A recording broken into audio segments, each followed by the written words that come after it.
Good morning. Good morning. Good morning. Good morning. How you doing, Butterfly? Uh, I'm good. I'm good. I'm good. I'm good. Got my coffee. Got powerful sun over here. Just wonderful. Good. Good. It's so hard when we first come on, minutes before we do this, not to be like, Mom, how you doing? Checking in. I have to almost be like, Yep, I'm good. Yep, let's start the show. But it's good to check on you to know you're doing good, Mom. Welcome I everybody to the am. welcome everybody to the End This Season podcast with the mother and son duo, the host, the powerful, beautiful Butterfly and her son, myself, B. This is our 33rd day, I want to say. Yep. I keep having to double check because the four, like today's the fourth, but we're on the 33rd. But it Right, keeps right, looking right. back to leap. Yep. So I have to double check. Like last night, I was like, did I put the right one out there? The Because I'm 30, putting the 30 days. titles now. Yep. So that's a good way to look at it, you guys. This is the leap year. Let's take a leap. I think Brenda Davis, one of our, was it Hmm. Brenda that said? I think Brenda said the leap year. Let's take a leap of faith this year. Let's do Yeah, that. yeah. But welcome everybody for rocking with us. We appreciate y'all as people start to come into the live stream on Instagram. We are on IG. We are on YouTube Live. We are on Facebook Live. So it would no matter where you are or how you're able to digest a podcast in this video, we are there. If there's any other places that we could be on that we're not on, please let us know and we might try to work that out. But we have been going for the last 32, 33 days reading through the book Daily Motivations for African American Success by best-selling author Dennis Kimbro, who's best-selling author of the book Think and Grow Rich, A Black Choice. So after going through the celebration of Black History Month, my mother and I decided that this was such a powerful book, such a this was such an opportunity for us, and we were getting so many benefits to ourselves and to our friends and the people that are watching that we decided to keep this going. So we didn't stop at the 29th day of February. We decided to take that leap forward, that extra step, that extra day was kind of the impetus to keep on going. So thank y'all for rocking with us. This is an ongoing thing, and as we grow and as we mature as a show, we hope that you'll be right there with us and you'll mature and grow as an audience. So let us know how we can best Be right serve there you with guys. this. And you'll mature and grow as an So audience. So just start talking. no problem at all. No, it's So it's it's on YouTube there, but the volume was down on zero, but it just kind of started talking. I thought that sounded like me, but It's but you. no other thing. But how did your yesterday go? Did you were you able to use the affirmation from yesterday into just your everyday things? Did you think about the passage? How was your yesterday? I can't say that I did much yesterday. Yesterday was pretty busy for me. Like I was really occupied with doing things, so I Mm, didn't get a lot of time to process uh, this. But this morning, I'm finding that as I'm preparing and getting everything set up, and I won't go back because it took me back to Mary again. So I won't sit mm, in that right now. Maybe I'll have to do something different with that. um, just about obstacles. And I know obstacles was the day before. right. So certainly making me look at life very differently again in my life. So I'm just blessed. I feel so blessed just to be at a place in my life where I feel like I've grown so much, but not so much that I don't still have growth to do. Mm, mm, Right? So we can get caught up, and I'm saying don't pick it up. Don't pick it up. You won't have to put it down. So I am throughout the day remembering things again, but not so much from yesterday. These were previous things that just kind of came in my mind, but I didn't get a chance to process it. But this morning I did. So it was quiet. I'm up by myself. That's how I operate. Like mm. I really get a lot from my own space Yeah. inside. Yeah. I'm the same way. Something that kept going through my head was living up to our divine potential. And I was trying Hmm. to see what did that look like in my life, in what subtle ways, and then in what more obvious and apparent ways. And I found a lot of Mm. opportunities to try to live up to that potential. You know, if there was a situation where I was um, frustrated a little bit, or um, a situation where you know an extra amount of patience was needed, or an extra amount of gratitude.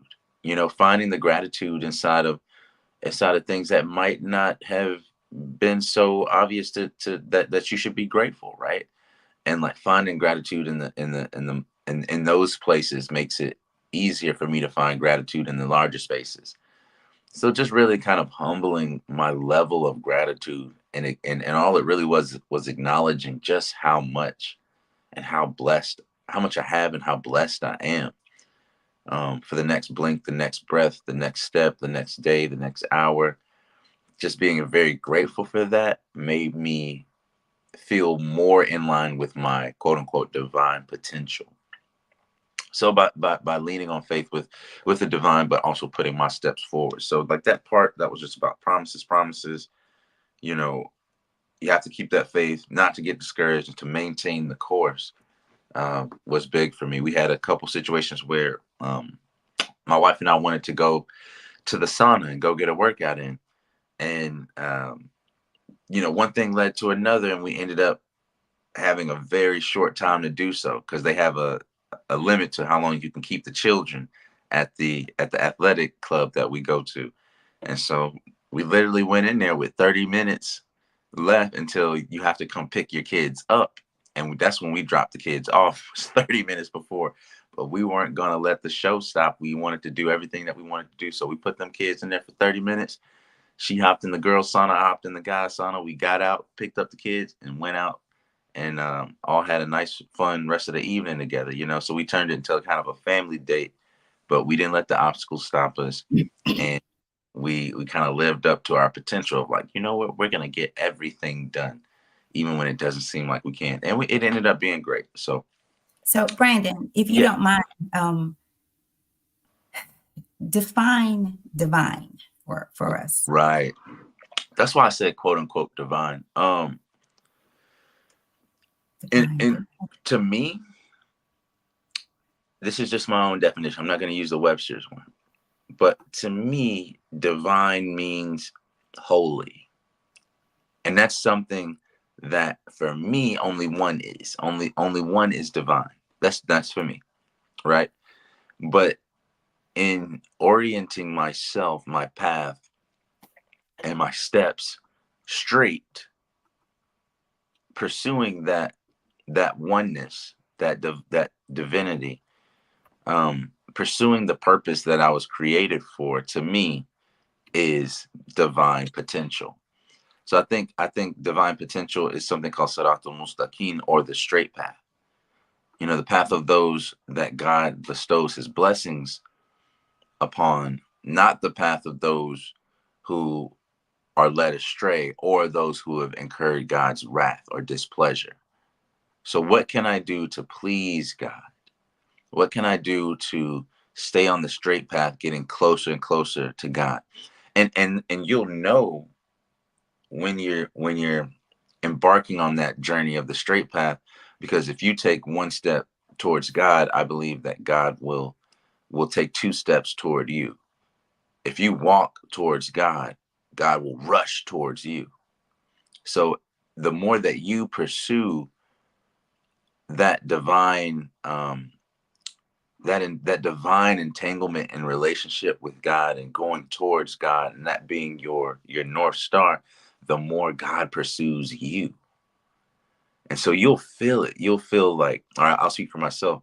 If I take one step towards God, let's say I wake up in the middle of the night and I'm tired, but for some reason I can't go back to sleep.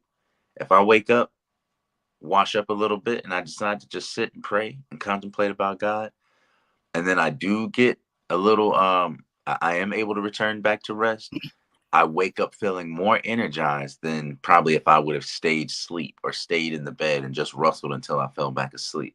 So it's like you're given little blessings, or like I said the other day, if you have one plate of food and you know somebody else is hungry, instead of eating that whole plate of food, you share half of your plate with the person that's hungry, and now you're full, more full than you would have been if you eating it on your own, and they're full.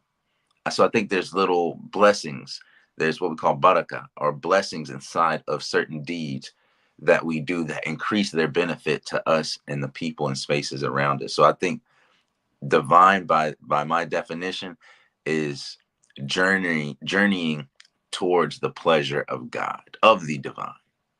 So I put it out there what Webster says it is, and as you were talking about the sauna, and you know how you guys stayed the course, kind of like keeping the mission at hand, regardless of what it looked like as far as time. Right. And so it made me think about a night or two ago, we found some really good pecans, and they're getting down to the very to the very end, you guys, and they are so good. They taste like the ones we get from home. So I sit down and put the pecans in my lap. I had them in a paper towel, right? So I forgot they were there, and I got up, and pecans went everywhere. I remember now. I only have a few of them now, right? Yeah. Left. And as I went down to pick them up, I realized that I didn't react to it, because typically something like that would be a trigger for me. For some reason, I'm hearing feedback. I don't know why, Brandon.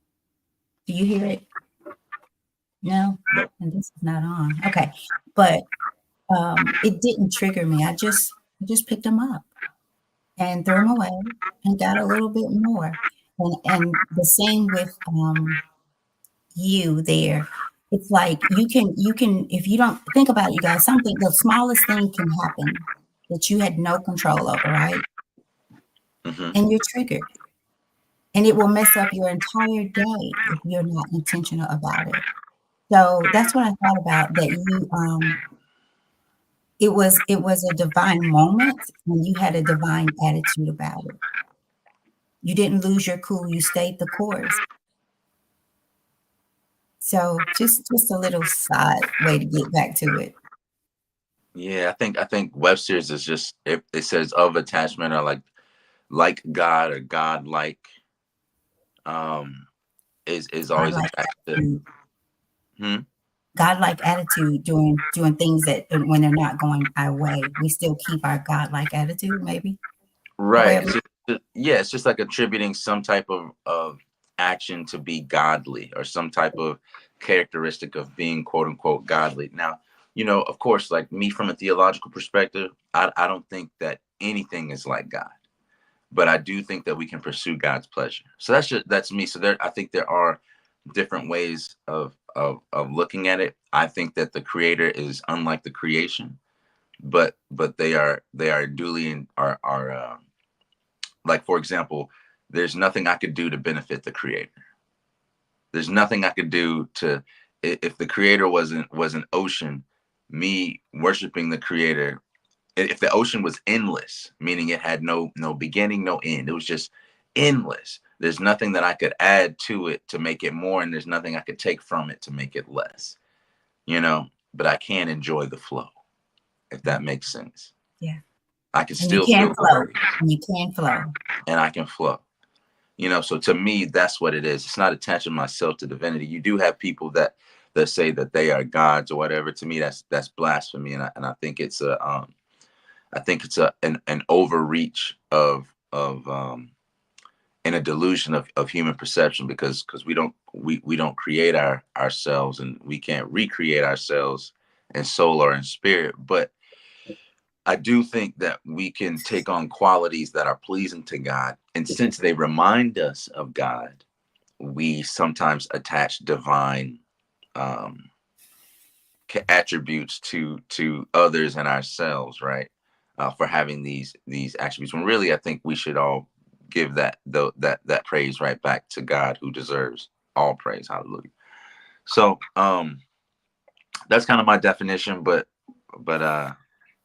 thanks for sharing that, because I'll be wrestling with definitions and purposes of divinity, and how it looks in human form, and if it looks in human form in any kind of way throughout the day. So if you ain't got anything else, Mom, for this fourth day, I would like to jump into the reading.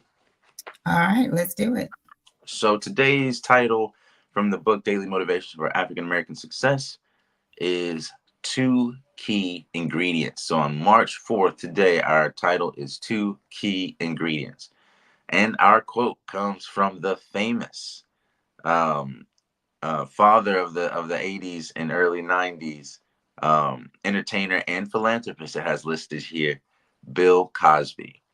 And he said, "I don't know the key to success, but the key to failure is trying to please everybody." And boy, ain't he a person for that. Like that sounds like a Bill Cosby quote.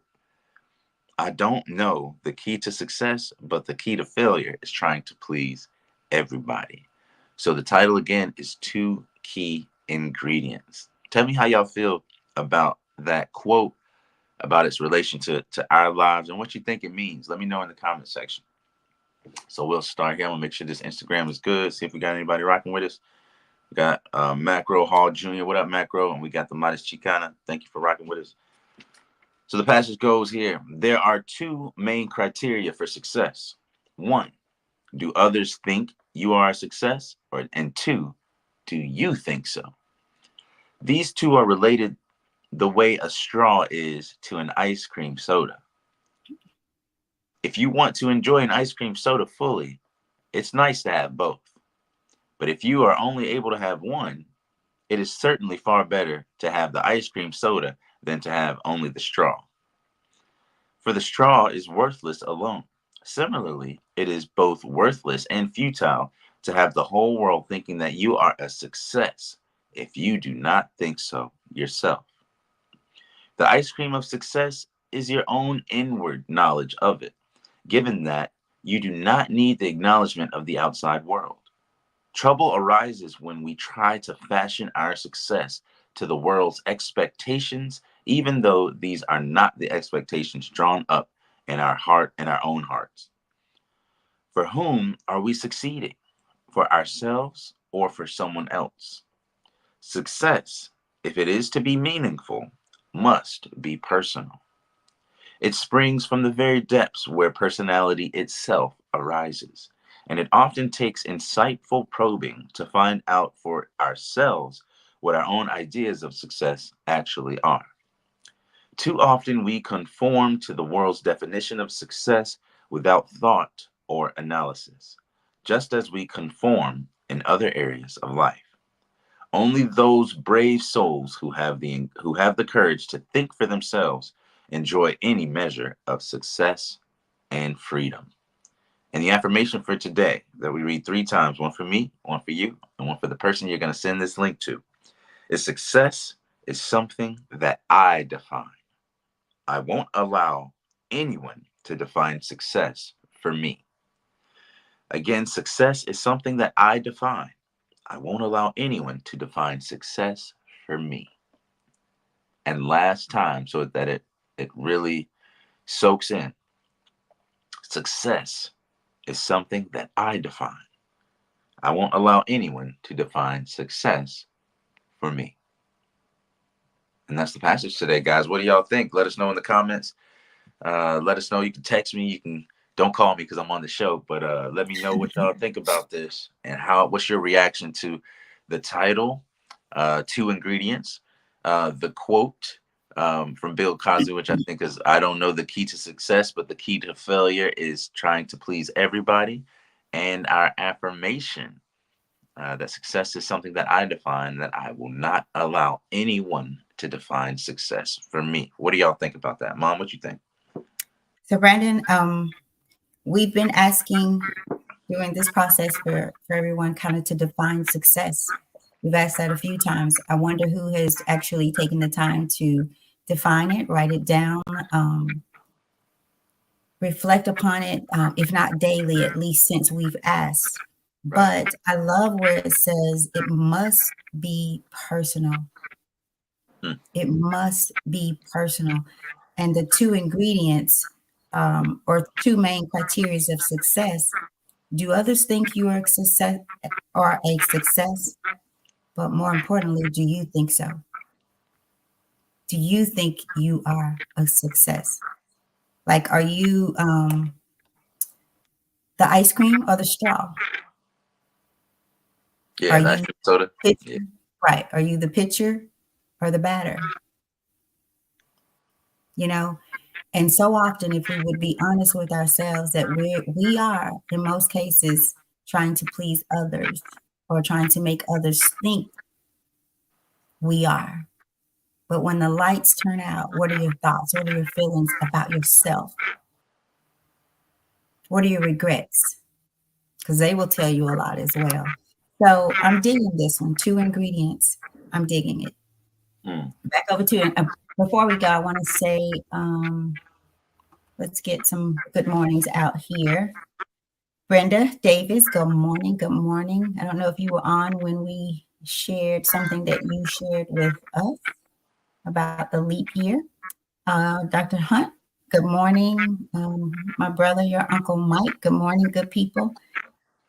And Dr. Hunt says, blessed. How are you doing? So I was asking, how is everybody doing today? So she says, blessed. I'm doing well. And we'll try to catch up with you this, I won't say today, but certainly this week. So back over to you, Brandon. Yeah. Thank you, and thank everybody for the shout outs and for letting us know how you're doing. Please, if y'all can, if you haven't sent this every morning, if you give a comment, do me a favor and send this link to somebody that you think needs it, or that you think would benefit from it in some way. But to get to our title today, two key ingredients. That's interesting to me is the definition of success, how other people see our success and how we view ourselves as successful or not, and which one matters more. So I think it reminds me of a quote. Would you rather be at peace with the world and at war with yourself, or at Mm, peace with yourself and at war with the world?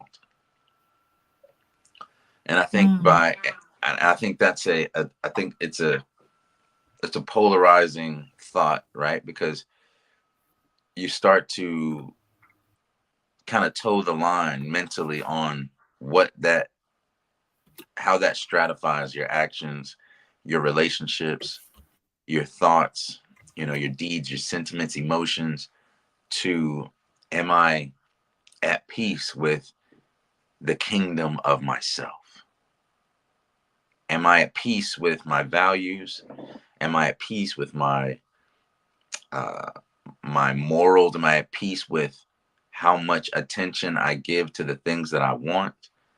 How much how much am I living up to who I say I am, who I think I am, and who I know I am? And is there any discrepancy between those three things? And now once you're done with that, now you can filter that to others. Do others perceive me the way that I perceive myself? Am I authentically and honestly uh, expressing myself and communicating myself through whatever means, whether it be, when you see me, whether I'm on the show, your experiences with me, the type of work that I do. And what I find is that many people compartmentalize their identities to the point to where they start to develop new identities in different spaces. So, like you say, you're one person at work. You say they're another person at the gym. They're another person at home. Um, are though are and I'm not saying that those can't be different facets of you, but are you still you? Do you think that you are you, authentically expressing yourself first and foremost? Are you even living in an authentic space? on a daily basis?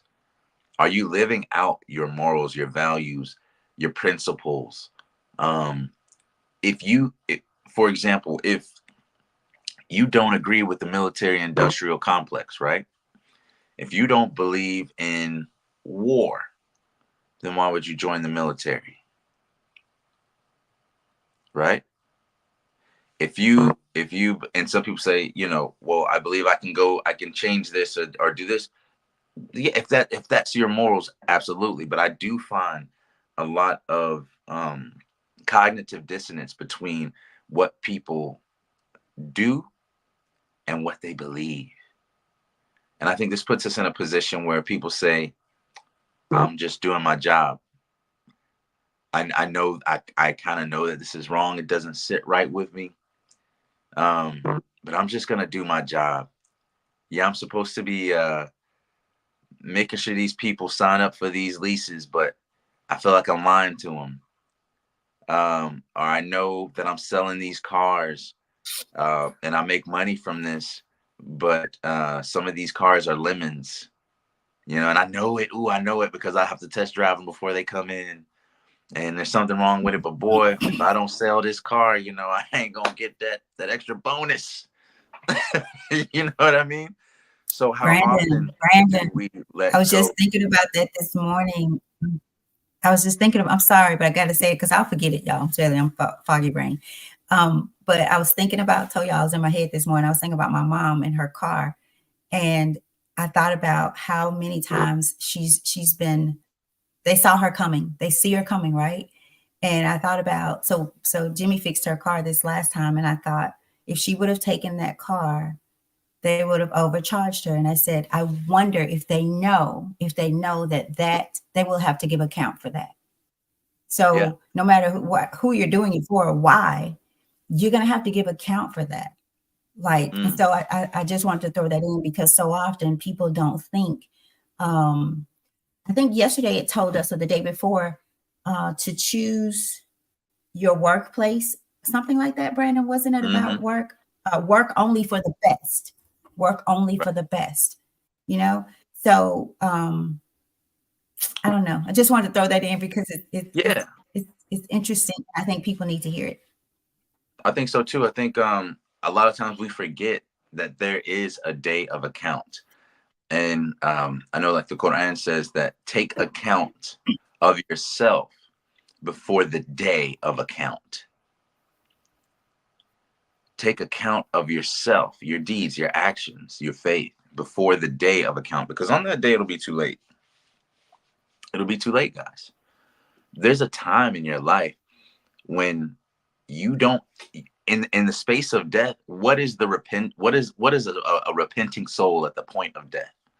As you lay dying, now you say, oh God, I I I believe, forgive me for all the wrong that I did. As you lay dying, it doesn't matter anymore. Your time is up. Your time is up because there's a certainty that comes to you, if God gives it to you in that space of before you die. So there's no honesty in your repentance. It says in there's a chapter titled the earthquake, meaning on the day of judgment, when judgment starts to happen, the earth will start shaking, right? And releasing its burdens, releasing the graves and the captives of the earth. And it says, يحمل مثقال ذرة خير يرى. No, فمن يحمل مثقال ذرة خير يرى فمن يحمل مثقال ذرة شر يرى, which means on that day, every ounce of good that you do, you will see it. And every ounce of evil that you do, you will also see it. So everything that you've done is being recorded in my understanding. And you will see every ounce of it that's good and every ounce of it that's bad, if you had not worked that out with yourself and with your Lord. So are we living up to our potential? So every time you sell that car to that single mother who has kids, and that's her last couple dollars, and she has to bring those kids to school and is dependent upon that for transportation to provide for her family, and you did it for $1, that dollar will not save you on the day of judgment, homie. But you will have to answer to that young woman and her children who didn't know that you were being dishonest with them.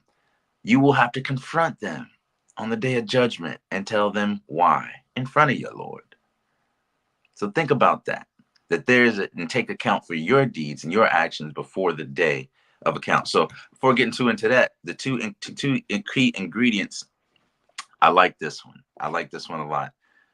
Because it makes you, again, take inventory of yourself and what your definition of success is. What is it to have all that money, but you got there from breaking other people down? What if every dollar you made, you took from the mouth of a child? Would you still want to make those dollars? Would you still feel wholesome, secure, and successful, having known that you starved someone in order to make a living? Or not even to make a living. And that's the thing. Most people aren't trying to make a living. They're trying to make a killing. And what's the difference between making a living and making a killing? Is what you're doing promoting life? Is that feeding your soul? Or is what you're doing making a killing and promoting death? And just filling up and lining your pockets?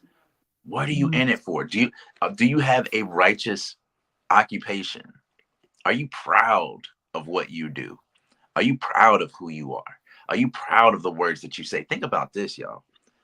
Imagine every word that you say is your last word. Every sentence that you say is your last sentence. Because at any moment, boop, you could have an aneurysm. Boop, you could have a heart attack. Boop, you could drop over dead. Boop, an earthquake could happen and the walls fall upon you. You could be in the car rapping the stupidest song. Boop, you get in a car wreck. Maybe not your fault. What's the last thing you said? Some foolishness? What's the last 20 things that you've said? So as the same way our mothers would tell us, watch your mouth, don't stop doing that. Watch what you say. Watch what you hear. Watch what you entertain. Watch what you promote. Careful and take account of yourself and what you do before the day of account, because truly there's only one success, and that's making it out of here to the next installment of our life, the part of us that doesn't die. And what we do here determines our success in the next. So please be careful out there. Take account of your two ingredients, but know that the straw ain't the same as the drink, baby. So don't focus too much on that straw and focus on what you're sipping on. All right. All right. That's all I got, Mom. And I like the ice cream. I like the straw and the ice cream because, that ice cream can melt a little bit and you can still turn it up. You That's can ice get cream soda, something though. else and eat that ice cream with. But Ice cream say that soda, so you again. can drink the straw. Ice cream soda, so you're drinking it through a straw, Right. not So just it was regular ice ice cream. cream soda. But without the straw, okay, you can still turn the ice cream soda up and drink it, right? Without the straw. So I guess if you equating it got a to top, life, like right, baby. right. But you could turn it either way. If it's the ice cream soda, you don't really need the straw because Right, how often do we, not everybody uses straws to drink. People's restaurants have stopped giving out straws, right? A lot of them, right, not all of them, right, but for a time they had. You'd have to ask for one. So you don't need the straw for the soda. right. The other thing Mm. is only those who you were mentioning about your last sentence. What about your last thought? Because so a man thinketh, so he is, right? And it says Yeah. only those who have souls, brave souls, who have the courage to think for themselves, enjoy any measure of success and freedom. We've talked about how many thoughts we have per day and how many of those are just repeated. And then how many of those are negative. So take every thought captive, define success for yourself, make it personal. Be okay with not needing the straw. Mm. Just turn it up and drink it. Yeah. Be okay with that. And then I've already said define, and do not allow anyone or anything to define it for you. because we attach that success not just to people and the distractions that we see in of the world, but to things as well. What I have, what I don't have. Mm-hmm. If what you think you don't have makes you who you are, so you may not have, I guess, the big house. So that means you're the straw and not the soda. Just good ways and other ways to look at it. So that's all I have. This was a light one for me today. That's all I think I have, unless you say something that triggers me to say something else. I think yeah, for me it's a heavier one. Not heavy as in Really? sentiment, but heavy as in uh potential. For example, like if I have two onions, you know, Mm-hmm. it looks very simple, right? Like I just have two onions, but there's how many layers on that onion, right? Mm-hmm. Like when I really break those down, and every layer I get, and the deeper that I go, if I ain't covering my eyes, it's more likely that I'll weep, right? So I think it gets deeper and deeper and deeper as I go into that onion. And looking at success, if we define it in two spaces and give weight to one more so than the other, meaning you need the soda to drink it, but you don't need the straw to drink it. So where's the where's the soda for you? What's the essence of your actions, of your deeds? What's the essence of your success? Define that for yourself. And I think it speaks about that defining um, success for yourself. Is it your definition of success, or is it the definition that the world claims to be success? Because I will be honest with you guys, the most wealthy man I think that I personally have ever met isn't a famous, like super famous man, but he was a billionaire, and he passed away 2-3 years ago on his plane. He was actually using his jet, his personal fly jet, to take people to hospitals where they couldn't afford to really go. So he would fly them to Nashville and fly them to other places, in his own free time. And on the way back, he ended up in his old age. I think he was 81, 82 years old. His plane crashed mysteriously. I don't know if something happened with him or not. But if you would have met this man on the streets, Mr. Cates, man, and we've done a lot of work together. We've done so much work in Memphis together. If you would have met this man, you would not think that he was a billionaire. You would not think that he sold Mid America Apartments for Mm-hmm. $4.5 billion. I specifically remember, Mom. This is when I had that Lincoln. I remember. I don't know if I told you this, but I remember the first time he and I had a the first time he and I had a meeting together. And we were pulling up to the Hyde Family Foundation down on 17 West Pontotoc Street in Memphis. And I remember I pulled up in my black Lincoln sedan with it was shiny with my metallic paint, had the little shiny metal crystal looking things inside of the paint job, the nice tint, the THX sound system, like the movie theater where it goes like that sound system in the car. 40 something speakers Two in there, all kinds. sunroofs, you know? Two, yeah, Panera. I mean, it was the first Panera. I don't even know, Panera something sunroof, Panera Bread sunroof, whatever you call it. And I'll pull up thinking I'm bad, man. And I didn't think that I thought I was bad, but looking back, and I ain't had nothing. I ain't had too much in comparison. Here come Mr. Cates pulling up in this old BMW.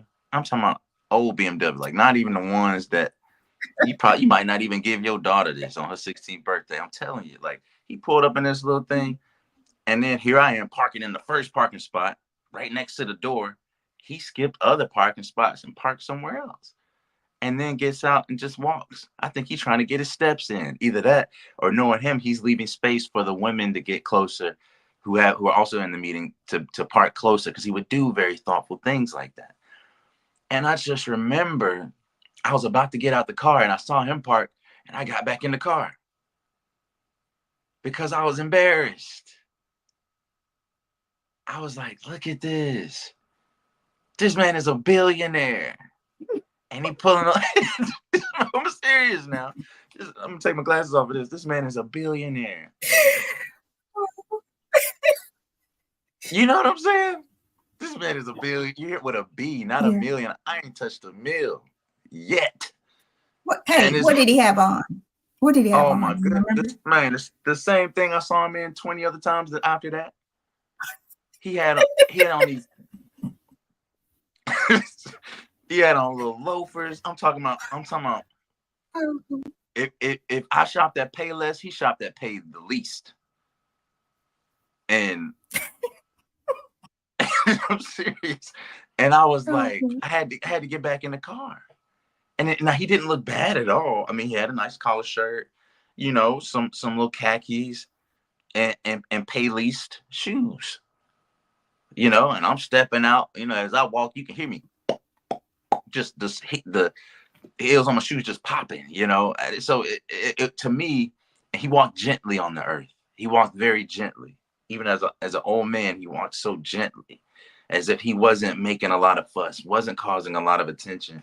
And it just changed it for me to see the difference in what I perceived success to be, and the difference between what I saw success to be at that time and what he exemplified. He lived in a modest house in comparison to what he mm, could have lived in. And if at that time you would have given me $1 billion, man, you know what kind of house I would have lived in? So I had to check myself and what my perception of success was, because on that day of account, I'm not just being held accountable for what I did, but I'm being held accountable for what I didn't do, but had the potential to, mm, based on the knowledge that I have, based on the awareness that I mm. have. There are people in my family that are struggling. Wow. What do I look like going and spending $500,000 on a Le Mans Rolls Royce, a Phantom, a Maybach? What do I look like when I have family members with my same blood, with the same ancestors, with the same story, who are struggling? It doesn't sit right with me, and it shouldn't. But it took situations and examples like that to open my eyes, because if you're not careful, the world will have you thinking that success is this carrot that you're just being led on with until you die. And you've wasted all this time by distracting yourself with the world's definition of success, and always trying to fill the holes, because it doesn't fill you up. It's like eating a bunch of bread. It ain't no a bunch of white bread. It ain't no nutrients in that. It's just calories. So Mm, you feel full, but you're really getting no sustenance. You're really getting no nutrients. Yeah, you bought a big old house, but you don't even have a family. You ain't even got a wife, homie. You ain't even got no kids. What you need all them rooms for? Is that why y'all keep your windows open so everybody can see everything that you have? But again, it's not what's in there, it's about what's not in there. What's not in there? No family, what's no not? people. Um, So before we get too long, man, I just wanted to bear that down and let y'all understand what I noticed that day in Mr. Cates, and how much that man taught me um, in regards to impact. He's been a pillar in the Memphis community, and I wish I could have learned more from him. But from what I did, I'll keep with me for a lifetime. My definitions of success are not determined by the world. They are determined by myself, my own values, principles, and morals. And on my quest to fulfill my quote unquote divine potential, I recognize that it doesn't involve materialism, consumerism, or showing off to the Joneses. It depends on me seeking and, God willing, gaining the pleasure of my creator. um, and that's it. So define success for yourself, guys. Mom, if you don't have anything else, I can read through our affirmations one more time and close us on out. I think that's it for me. I appreciate what you said about shared about Mr. Case, and I think that gives us a lot to think about. Having overflow doesn't mean that it has to overflow in by the way of things. Sometimes our Mm-hmm. overflow is to fill the gaps of others who are in need, Mm-hmm. right? So Right. that's a good takeaway. That's a good takeaway. And you guys, I promise you, I feel like, and Brandon, you know this probably more than anybody. I just feel like that's how I feel like my overflow is not for me to go out in the world and buy things that don't matter.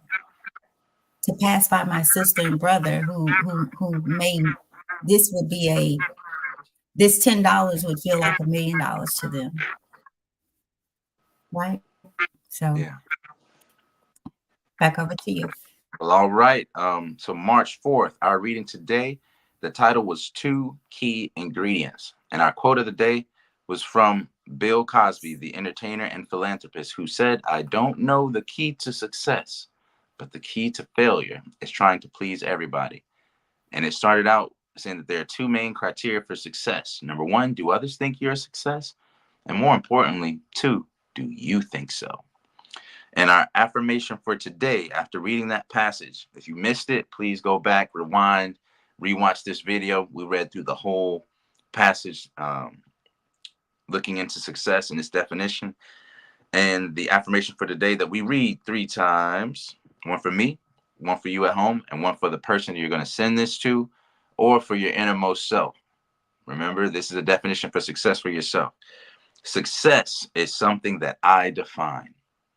I won't allow anyone to define success for me.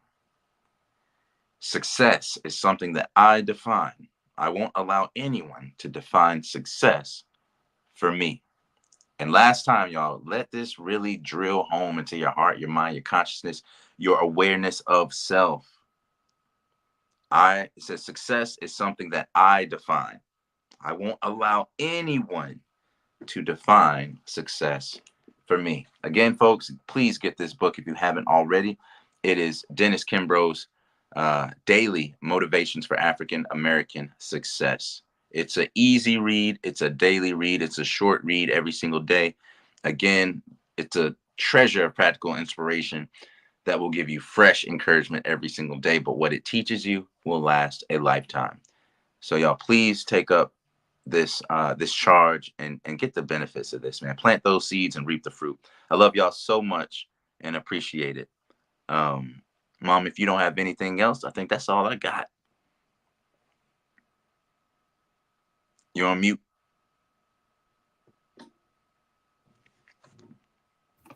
I'm sorry, I was typing and I didn't want y'all to hear it again. Sorry about that. So Brandon, I have something for you. I was talking to a gentleman from the mosque yesterday, well, that goes to the mosque. And so he shared this with me, and you shared it, but I forgot it. But I wanted to end the show today with this. Inshallah. Inshallah. Yeah. Oh, Allah. you know what What does that it means? mean? God willing. Yeah, you said God willing, right? Mm-hmm. So That's that's what something. he That's said something that to a me lot of yesterday. people. That's something that a lot of people say. Even in the Middle East, like Christians, right? So a lot of people don't know that the word Allah is actually just the word for God, for the one God. So Christians in Jordan or Turkey, they call God Allah. Actually, Mhm. Jesus himself, he spoke Aramaic, right? The scriptures of Moses were written in Hebrew, but the actual language that was spoken in Judea and Bethlehem and Nazareth at the time of Jesus was Aramaic, which is a Semitic language connected to Arabic and Hebrew. And the word for God in Aramaic that Jesus spoke every single day was Allahu, or Allah, means God. So there's so many connections between these faith guys, and inshallah means God willing. So if somebody says they're going to go somewhere or they got a meeting, oh, I have a meeting at 10 p.m. inshallah. They say it all the time. Oh, Yeah, that's what he was saying. That he was saying that hopefully we will see each other again, God willing. And so I asked him, what yeah, did that mean? mean? Or he may have asked me, did I know what it means? Something like that. So I said, okay, I'm going to use that when we exit tomorrow.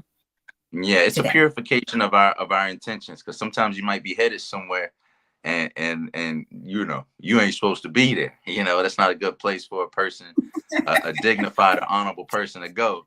And you'll notice when they say, yeah, we're gonna go over here, they don't put inshallah behind that one, because they know. You see what I'm saying? So when you say inshallah, it's a purification of your intention, and saying that if it is Allah's will for me to be there, and it's good for me, it benefits me to be there, then may God make it easy for me to be there. And if I say inshallah and it's not God's will, then may he make it hard for me and difficult for me to reach there, and not allow me to Mm, be there. You see what I'm saying? mm. So inshallah purifies the intention, and the deed, because your deeds are more determined by Wow. your intention with God than they are by the actual effect of the deed. That's why a person who only has $2 but gives one of those $2, it has given more in charity than a person with $10 billion that only gives $1 million. You see what I'm saying? There's a Yes. weight to the intention, whereas in this world, which is antithetical, not antithetical, but it's kind of flipped upside down. In this world, if the person that gives the $10 million but has $10 billion will be seen as, oh my God, the best philanthropist in the world, when really it was the person who had little and gave the most. So here in this world, we're judged by our deed, by the actual action of what we did. And I believe in God's eyes, we're judged by the weight of the intention. So heavy intentions today, guys. Purify your intention everywhere that you go. I love y'all so much. And that's the end of the show. Peace. Peace. Inshallah. Inshallah.